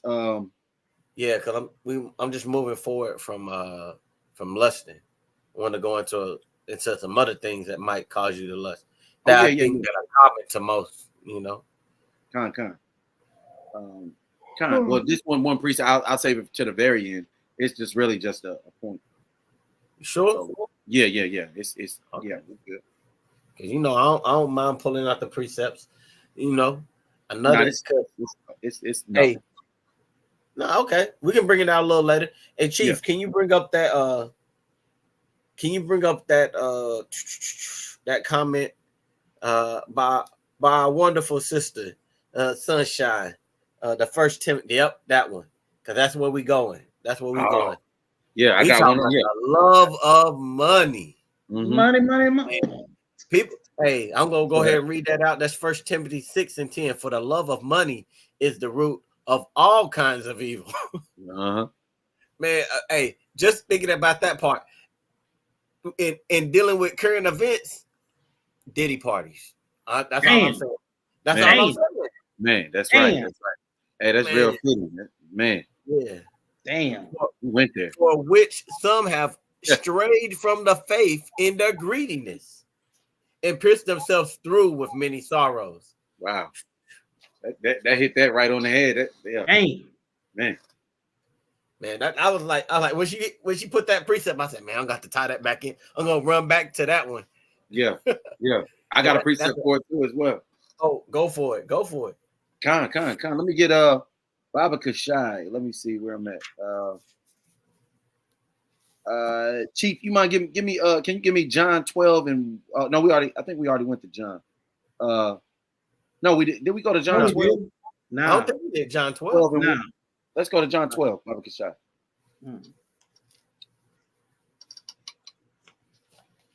John 12? Yes.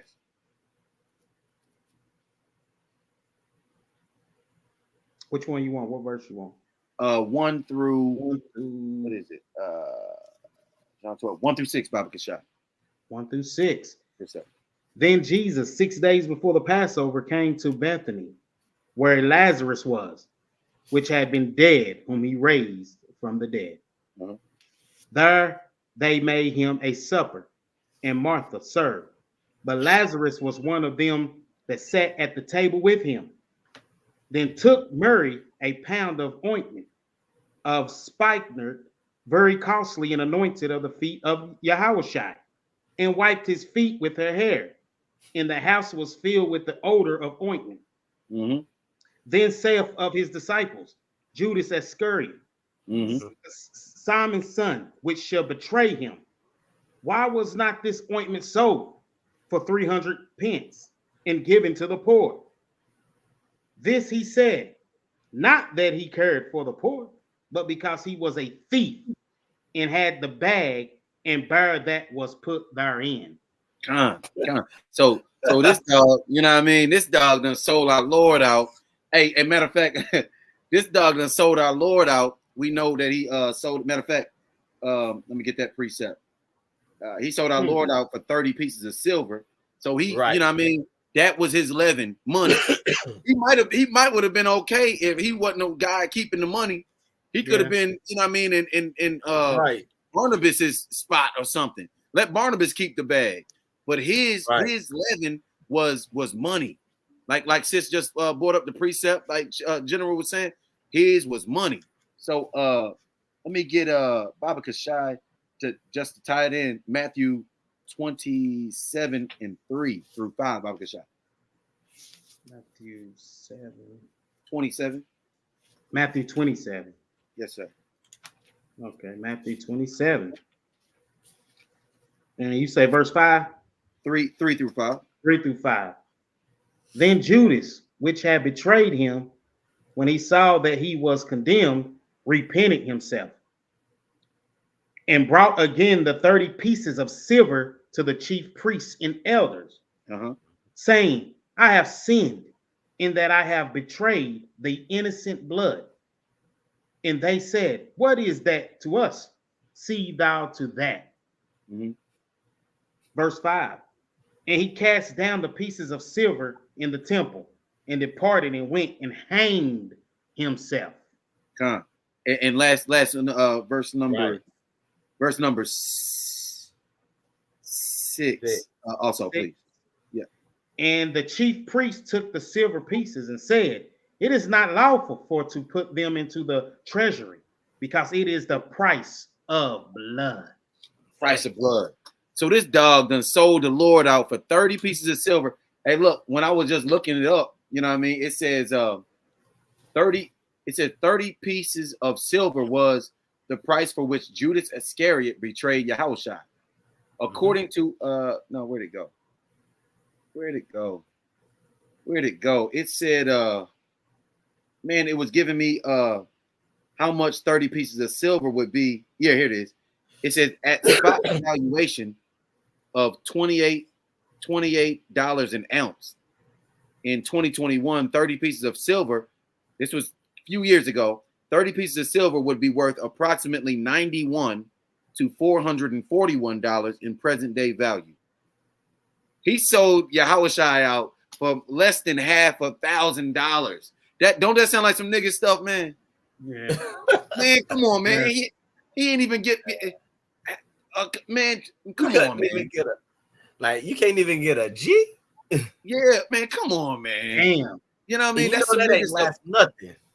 Man.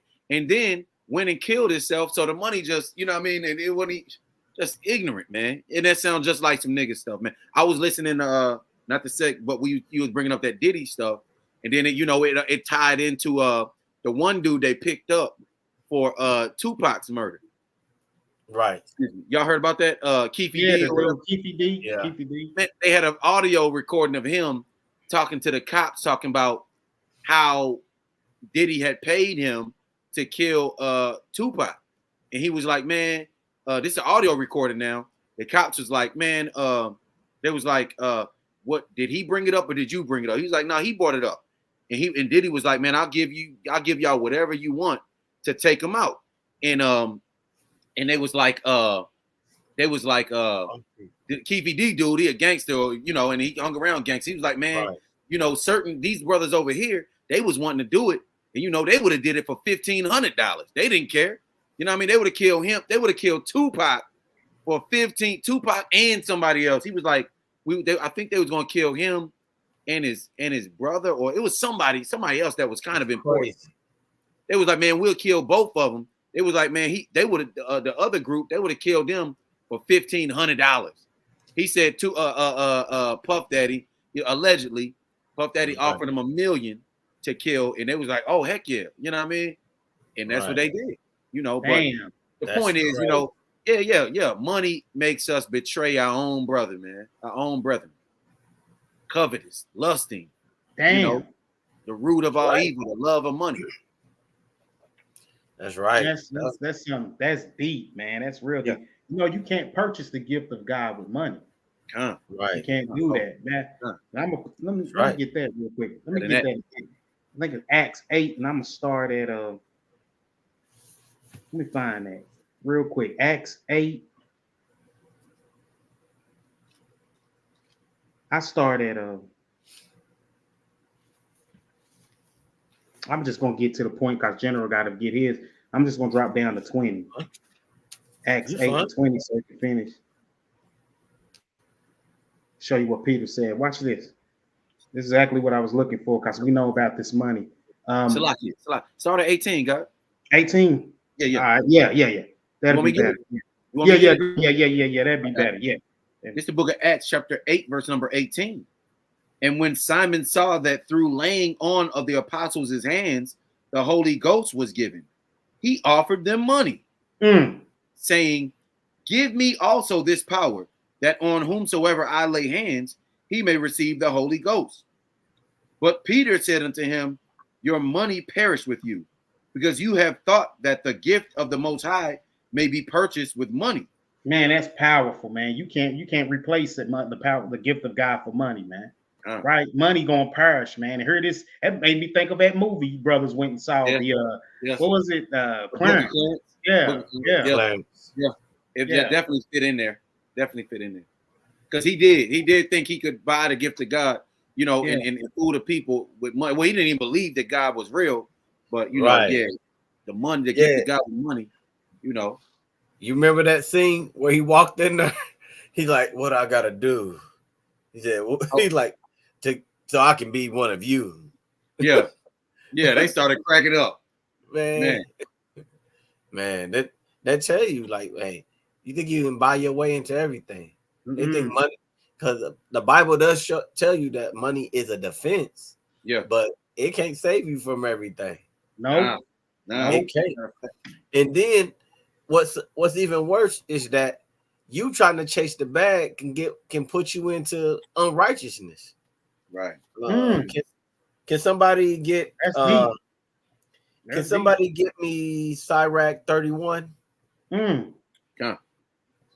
I got it. And read down to,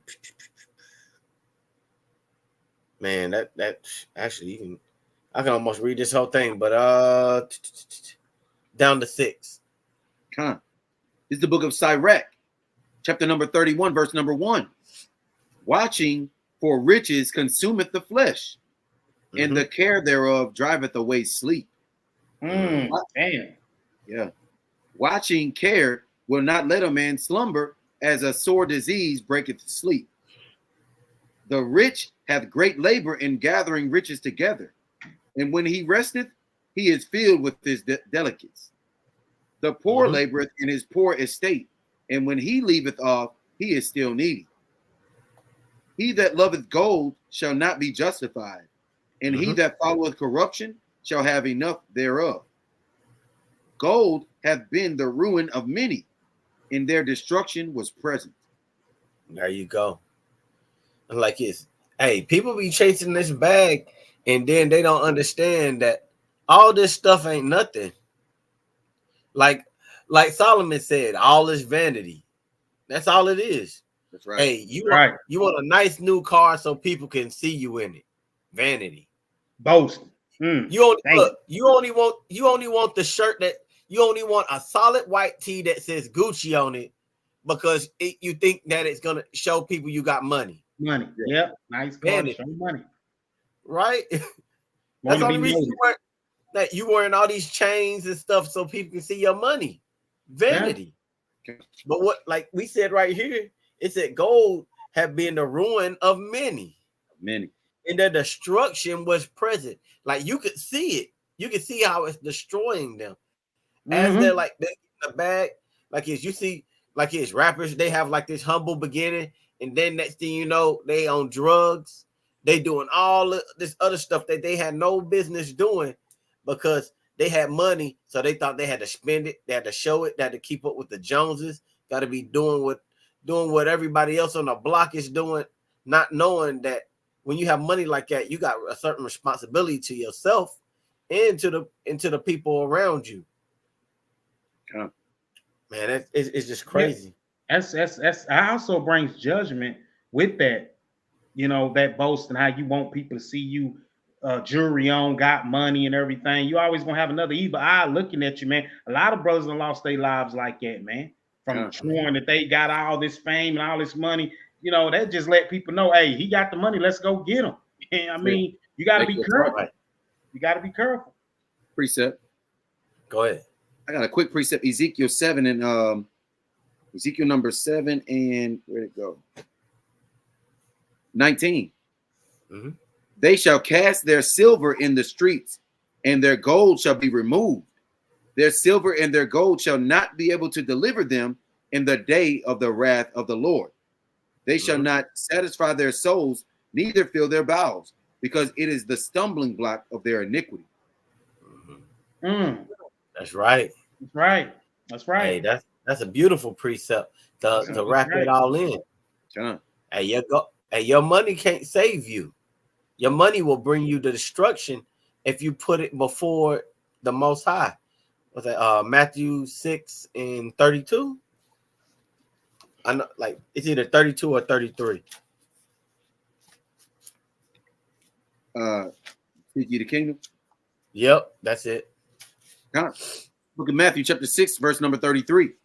But seek ye first the kingdom of the Most High and his righteousness, and all these things shall be added unto you. That's right.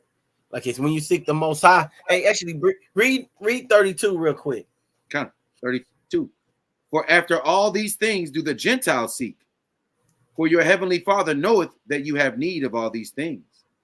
Hey, the Most High know you have need for things. He just wants you to come to him for it. Right. He wants you to come to him for those things. Like he wants you to avoid the leaven and come straight to him. Right. Make yourself sanctified and holy for him. Just like we're going to be doing for Passover. We're removing the leaven from ourselves. That's right. By going to him. Man, it all ties in, man. It all ties in. Oh, and for the late joiners, General put a link in the chat where you the actual it's a chart of leavened items, especially for the cooks. Where's that link at? That link goes. I might be able to put it back in there. Let me see. I see. I might still have it. Do I have it? Yeah, I'll throw it back in the chat for those late. Throw it down there. So okay, yeah. Down there. Con. But we're going over the leaven. We got the spiritual leaven and the aspect of leavening in your bodily temple that you need to get out spiritually, and the leaven that we have to get out physically out of our houses. And we can't have it at the feast, That's right. Also, I got another one that this hit me late. Like when I was thinking about the lesson, I was just walking around and I heard another brother talking about another brother. I was like, man, that's leaven right there. Like holding grudges against one another. Okay. That's leaven. And that happens even in Israel. You see your brother, you have a disagreement with a brother over a doctrine, right? Not over keeping the law, statutes, and commandments, but over your perception of a doctrine, and you be ready to just dismiss a brother. Like, hey, I ain't got nothing to do with you no more. Like, hey, when you, what's her name say? Oh, we lost Cap. But just like, what's her name? I think it was Cardi B said, if we got beef forever. Said something like that. I heard somebody say that. And we can't be like that. We can't be like that when it comes to the kingdom. Can you pull a precept? I got one precept on that one too. All right, I'll let you bring yours out, and then can you grab James 5 and 9 for me? That's where I'm at too. There you go. Hey, that's your spirit. Go ahead. It's James. Grudge not one against another, brethren, lest ye be condemned. Behold, the judge standeth before the door. That's right. Like Right. Don't hold we can't hold grudges against each other. That's leaven. That's even in the law. That's Leviticus 19 and 7, starting at 17 down to 18. Yeah, 19. Yeah. Like you gotta love your brother. Like you can't hate your brother in your heart. We gotta learn how to resolve things and be like, you know what? I don't see things. I might not see it your way, but hey, you know what? You still my brother. You keep the law. Yahweh Shai said, if you keep the law, statutes, and commandments, we family. That's right. He said, who my brother, who my sister, who my mother. He said, those who keep the commandments of my father. I think I got another precept on that one too, about the grudges. I think it's Mark 11. If I'm not mistaken, Mark 11. I think it's 24 to 26. Hey, that's right, Bronski. Like holding grudges make you age quicker. I ain't got time for that. I ain't trying to be my old man, old G. I'm old for everybody anyway. I ain't trying to do that. Yeah, hey, Sunshine said it right too. He said, kind, which is why we have to unite on the core precepts and doctrines that we can agree on. That's right. And we can all agree that we got to keep law, statutes, and commandments. Yes. Hey, you keep law, statutes, commandments. You cool with me? You believe in fallen angels? Hey, like did the fallen angel tell you to keep the commandment? You know, I don't know. You know, long as they tell you to keep the commandments, you cool. Yeah. They tell you to go against the Most High, or you saw them. Hey, you're like, hey, these angels defied the Most High. They evil. Hey, don't do what they did. They didn't keep the commandments. They weren't listening to the Most High. So, hey, I can rock with that. Yeah. Don't go after those fallen angels. Damn. Don't go after the fallen angels, the Anunnaki, or any of that. Hey, the Most High said, keep his commandments. Hey, you cool with me. That's right. All praises, man. That's absolutely right, man. I thought I had that one precept to go along with that one, man. I guess I couldn't find it, General. I was trying to put it in there, man, so I can get it would have went right along with it. Because we know if we don't forgive our brother, the Most High won't forgive us, man. Hey, you right into my precept. Grab Sirach 28 and Sirach 28. And 28 and 1. And you can read all the way, man. You can read all the way to 7 if you want to. This thing is long, good too. Yep. Watch this. Sirach 28 and 1. He that revengeth shall find vengeance from the Lord, and he will surely keep his sins in remembrance. Forgive thy neighbor the hurt that he have done unto thee. So shall thy sins also be forgiven when thou prayest. Hey, let me stop right there real quick. Isn't that what we asked? Like when Yahweh Shai taught us how to pray, forgive our debts as we forgive our debtors. Yep. Forgive the sins that we committed or the trespasses we committed. Like we forgive the people that trespass against us. Right. That's right. Kind. Hey, that ties all into that. You can keep going unless you have something you want to bring out on that. I'm gonna keep going. One man beareth hatred against another, and doeth he seek pardon from the Lord.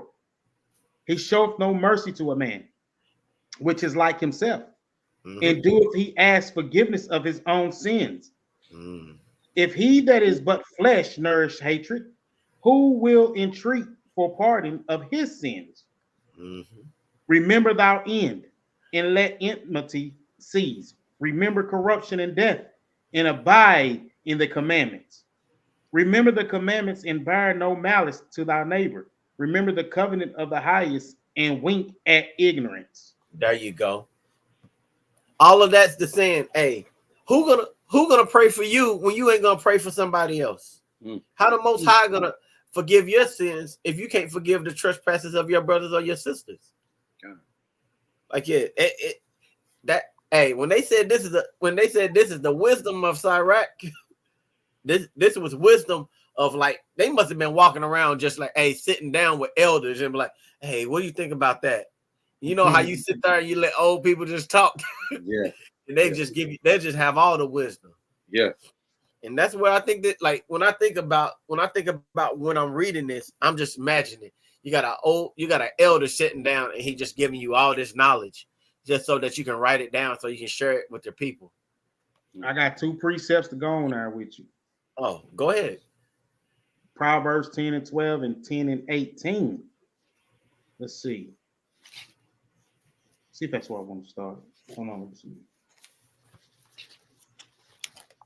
Come. Yeah. Watch this. I got you. It's the book of Proverbs, chapter number 10, verse number 12. Hatred stirreth up strifes, but love covereth all sins. Love will cover a multitude of sins, man. And what Christ said, man, if you look at your brother and you hate him, you already committed murder in your own heart, right? Right. So, and watch what 18, I believe I said 18 too. Yeah. Verse number 18.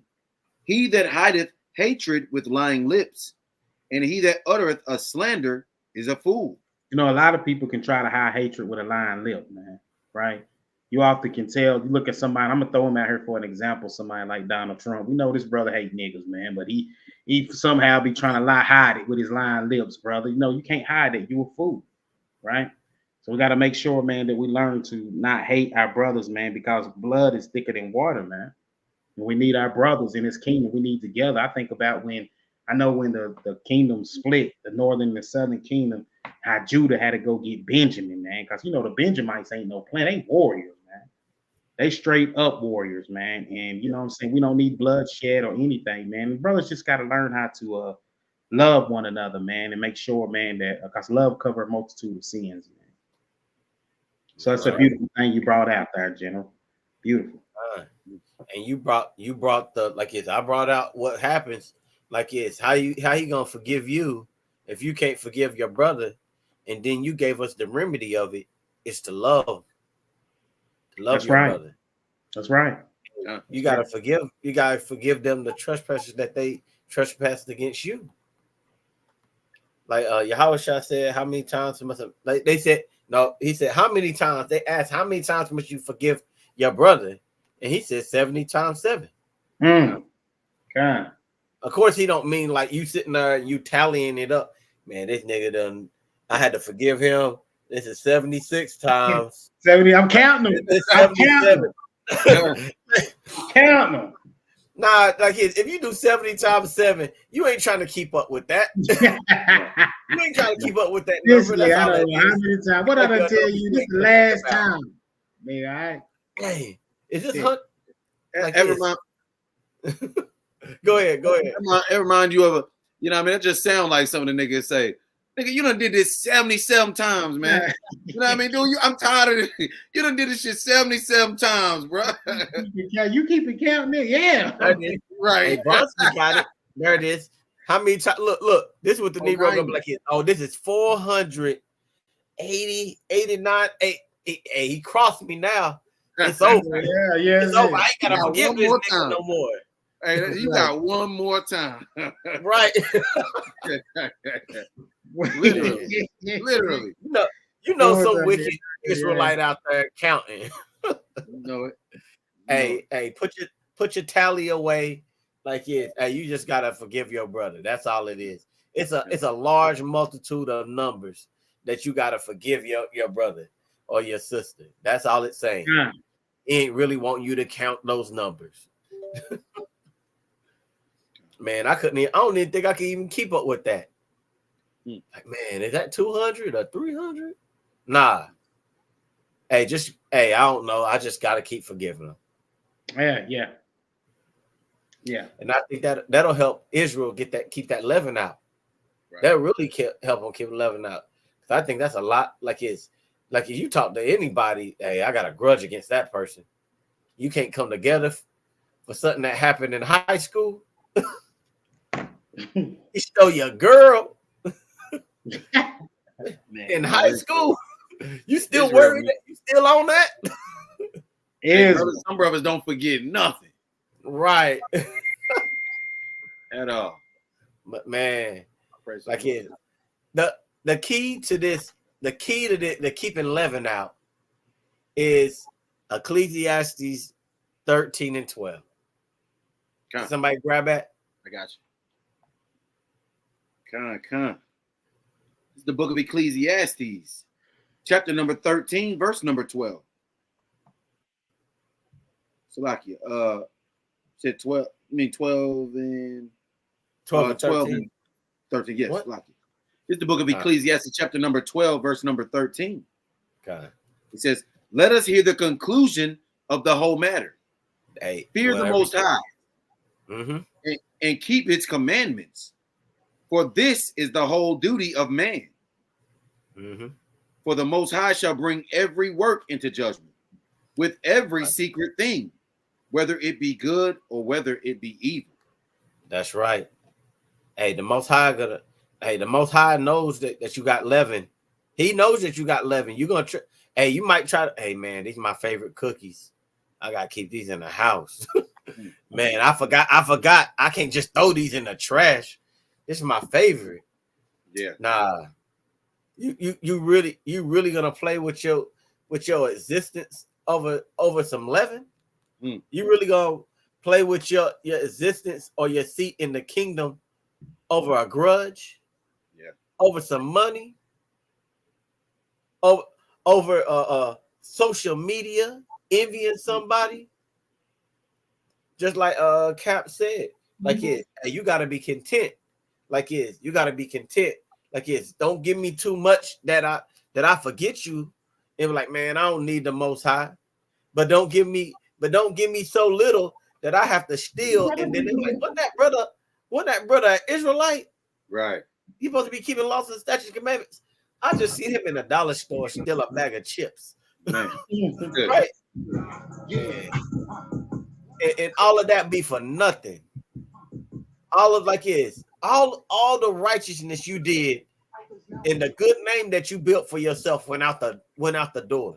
Right. For that. Gotta keep them temples clean, baby. Got to. And that's exactly why we gotta make sure that we get this leaven out of our lives. Not just for the feast of unleavened bread, but we keep that leaven out. Con. That's real right, because that ain't the only time they eat unleavened bread, you know. And actually, unleavened bread is not bad when you know what I mean. It's really just tortilla. I mean, like a little, you know, right? You know, in the physical sense, you know, it's really just flat bread. So a lot of people, you know, so we keep that leaven out of our bodies, man. That's a beautiful lesson so far tonight, man. Con. Hey, I'm gonna land my plane on that because hey, the remedy to all of this is just keeping the commandments. Right. Whatever he tell you to do, just do it. Hey, it's for your like he said, like Moses said, I put life and death, good and evil. Choose ye this day. You? Yeah. That's right. Hey, we choosing life over here. That's right. We got the instructions, y'all. Let's keep them. We got the instructions, baby. Praise it, man. Yeah, we press on to the to the day of the Passover, you know. Then we get Passover coming up. Let's get it. That's right. Oh, also, Chief brought this up, and I'm glad he brought that up. He said, because during for the Passover, it said that you should have a staff when you're eating. Oh yeah. So hey, brothers, make sure you get you a staff. What was that at? You were at Exodus 13. Oh yeah, Ollie's got it at our East Town Mall. Brothers can go out there and get a staff, man. And if you can't make it to Ollie's, go behind your house. You know what I mean? Go behind your house, you know what I mean? It ain't nothing but it's all wood, bro. You know what I mean? Right. And what's so funny about that? All you need the staff for is because he's saying it's gonna be a long journey and you need to endure. Yeah. That's all that staff is for, to help you endure. And that's what we doing. We enduring out here. That's right. Can we read that to him in Exodus 12 and 11? I think. Go ahead, Chief. You got it. 12 and 11. Exodus. It's always good to give the people the actual scripture that they can look up to. Yeah, so they can see it for themselves. Yeah, that's good. Here it is. Exodus 12 and 11. And thus shall ye eat it with your loins girded, your shoes on your feet, and your staff in your hand. Right. And ye shall eat it in haste. It is the Lord's Passover. That's right. The water for bringing that out. Got a precept just to go with it. This is Judges chapter 5 and verse number 11. It says, they that are delivered from the noise of archers in the places of drawing water, there shall they rehearse the righteous acts of the Lord, even the righteous acts towards the inhabitants of the villages in Israel. Then shall the people of the Lord go down to the gates. We got to rehearse the righteous acts. So just like bringing out, Hezekiah bringing out, we got to do it the way the Lord said do it. Let's rehearse the righteous acts. Let's keep the commandments and the instructions that he gave us.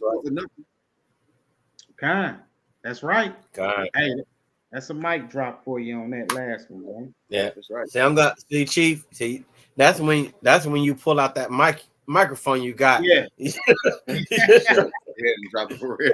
Yeah, we need that thing. You can't drop that. Yeah, can't do that. Need that. Yeah, we need that thing. I got anything before we close out? Nah, I'm let me shout out everybody in the chat, man. Let me see. I got an announcement after you done, Cap. You want to get it now? It's gonna take me. How do I? Okay, I'll go ahead while you're scrolling up. So what I'd like to say is we have a new year coming up with this new moon. Right. Everybody been talking about the new moon. It's gonna be an eclipse on the same day of the first day of the first month of the new Hebrew year. So the Most High signs. We did a class about that. Like this, if you haven't listened to it, go through our live lessons, and you can listen in on that. That's right. But we have the new year. We have a Bib coming up, the first month of the Hebrew year. Bib coming up, and the trees of righteousness would love to spend the new year with you. We'd love to have you come out, chill with us, because it's on a Sunday. So we can get together that evening. And what better way to bring in the new year than with brews? Right. Brews, the tree brews. Tree brews, baby. Tree brew boys. The tree brews. Hey, I don't even know how she knew about that. I never told anyone that but us three, but she knew about it too, huh? Oh man.